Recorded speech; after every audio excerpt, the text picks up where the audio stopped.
a real proper game. We expected exactly in this way. I'm very happy today because the performance of the boys was fantastic. Sometimes you have to play a different game, and we are learning also to play different game. They are a tough team. They are defensively good. Probably is one of the best team in Europe in terms of clean sheet this season. They don't concede goal, so I'm very happy about today's game. I read one report which said, massive dent to Chelsea's title bid. No, not really. It was wet, it was windy, Maresca admitted with a young team, difficult match. It's fine for Chelsea, isn't it that? Yeah, 100%. I think, in many ways, like Goodison Park, it's always been a tough place to go, regardless of what form they're in. So I couldn't see much change in there. No. 5 clean sheets in 6 for Everton. Only 2 wins in 8, but 5 clean sheets in 6. So... Darch, you'll love that. You'll love that. Darch, you'll love it. Mad smile on his face with a 0-0. Nil, no goals conceded. A lot of managers would love that. Well, it just shows that they're doing something right. Listen, jokes aside, with the new ownership and so forth, they've got to be in the Premier League in the new ground next season. 100%. And doing what they're doing there, they will be in the Premier League in the new ground. Yeah, and that's what he's thinking about. He's thinking about, let's just do what we can this season. We're not going to be in Europe. We're not going to go down. Let's just stay in the middle there and just be happy with that. Start again, try and get some new players in. But getting rid of Darch, just keep him there, mate. He's doing a great job for me. New stadium looks amazing. Doesn't it just? Yeah. Let's have a look at the Jordan Pickford challenge on Nicholas Jackson. Jackson had a couple of chances. Pickford, on Gusto, beg your pardon. Really good save early from Jackson. But there, it's quite wild. It's a bit reckless, isn't it, right? For me, it's a foul. For me, it's a penalty? Yeah, it's a penalty for me. Oh, what? Because he hasn't got the ball, that's fine. Yeah, It's almost like the conversation we had when Onana first came and against Wolves, play headers the ball, he takes a man. He does it another time, I think it was the season after, and they get a penalty. No difference. It's funny how when Chris Foy is always saying to us that when the player has taken the shot, it's almost like we've had your chance. You know what? Otherwise it'd be double jeopardy. Now you just shoot, and then I'm going to give you a penalty. Yeah, it's a hard one, that, because the referees do say that. However, if there's a pass made in the middle of the park and the pass has gone and then the tackle comes in, they want to give the free kick. So I think there's, a bit of contradictory chat Chelsea going to be in this title race right to May? Yeah, definitely. I think in many ways it'll be disrespectful from me or from whoever else says that they're not. They're second at the minute, and I can't see much stopping them. No, I agree, especially with the squad there. And he's done a really good job, hasn't he, with sort of mixing and matching the squad and a lot of players and a lot of demands. The players that are in there, and when they have got their chance, have stepped up to the plate. I think, like, we saw a block from Tosin then. He hasn't played that regularly, but every time he has played, they seem to be doing well defensively. You look at Sancho, he seems like he's getting back to his best. Jackson's a new, improved sort of striker. He thinks completely different. Lavia, when he plays it, for me, is unbelievable. And Caicedo's growing and growing into a system. And I always said with him, once you have a system set and he knows what he's meant to be doing, where every player is, you're going to see the real him. Because that was him at Brighton. Hi guys, welcome to the Real Chelsea Enthusiast, and I am Radic, and as usual we talk about Chelsea. We are going to be talking about Chelsea also today. We talk about Chelsea. We are here before the match, we're always here after the match. We drop compilations about our Chelsea greats. Presently we have N'Golo Kante compilation out, which is doing well. We have Frank Lampard, we have Gianfranco Zola, and the most recent one is Cole Palmer. So you can just check it out, they are compilations. So we drop compilations, and we also do top 5, top 7, top 10 goals against our next opponent before match day. So most of it comes out 1 or 2 days before match day. So check out for those also. There are so many in the archive presently, and many will continue to come out a day or 2 before match day live. Well, the match between Everton and Chelsea ended in a goalless draw, and for the first time since our opening match against Manchester City, Chelsea failed to score a goal, and it was a game between the highest goal scoring team in the EPL and one of the best defenses in the EPL. Before that match, they had 6 clean sheets already in the EPL this season, and they've conceded very, very few goals. So it was a match that I wouldn't really say was against us. Many would say history doesn't favor us when it comes to going to the Goodison Park. Yes, because in the last 6 matches in Goodison Park, we were unable to win 5 of them. So it's not a very good hunting ground for us. So, but then, as a Chelsea fan and seeing what has happened this season, seeing the fact that we have broken so many unwanted records this season, I expected that this was also going to be an unwanted record that Chelsea would break today, but unfortunately it wasn't so. But then you expect that from one of the strongest defense in the league.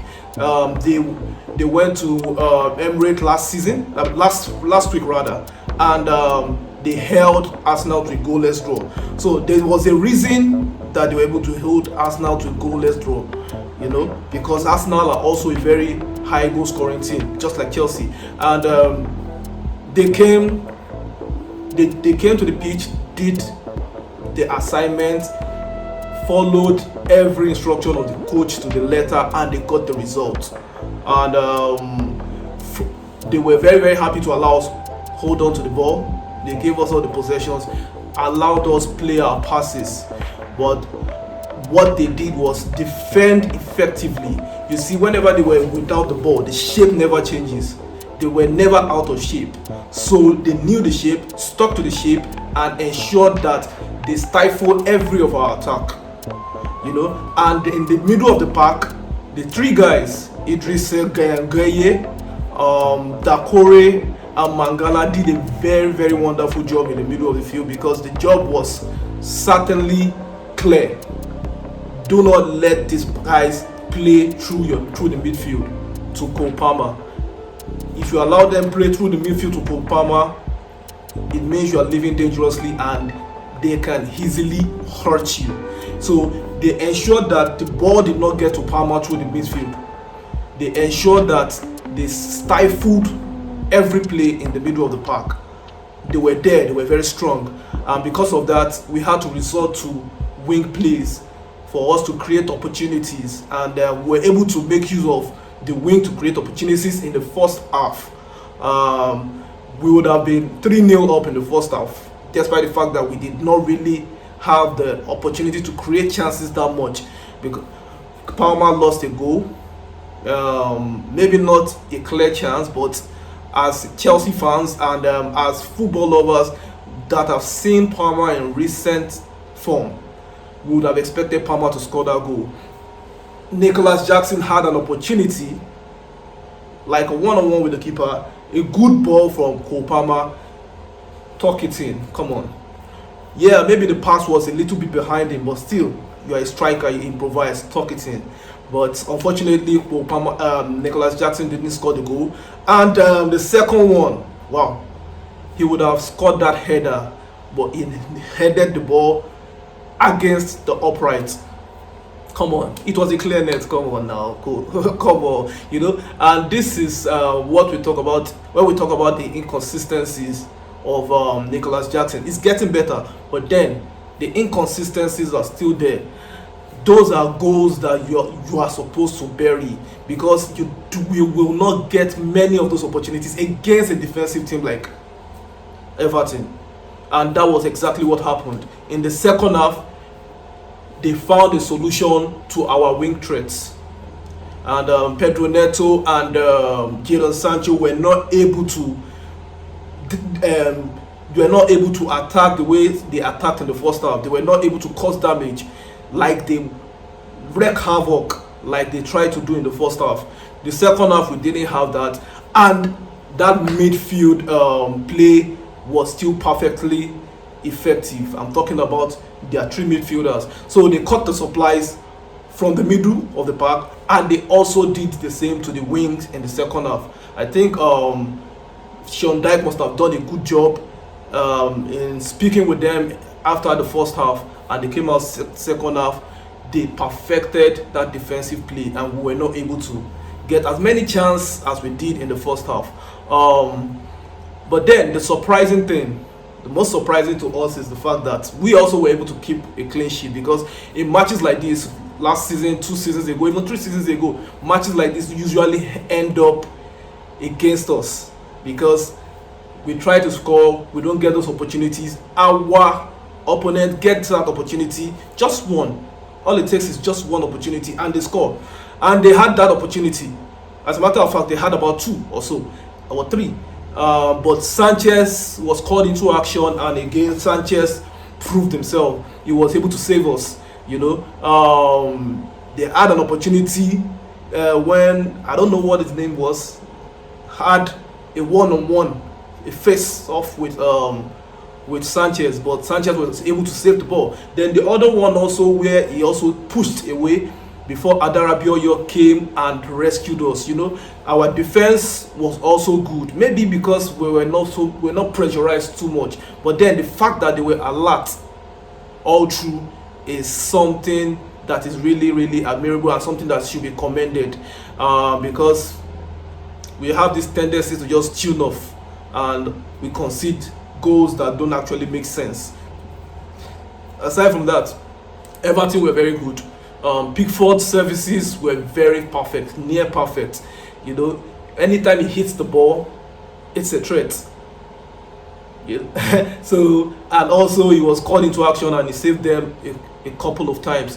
So, however, we did well to get the draw. At least we didn't lose this one, and we are going into the Christmas period as the second place team on the log, which is also good for us. Tottenham and Liverpool are playing right now, so I'll try to be as quick as possible so that I can just watch the rest of the match. The players that are worth mentioning, I say the whole defense did a perfect job. They did a very good job. Sanchez did very well to keep that clean sheet. Adarabioyo did very well also to help us keep clean sheet.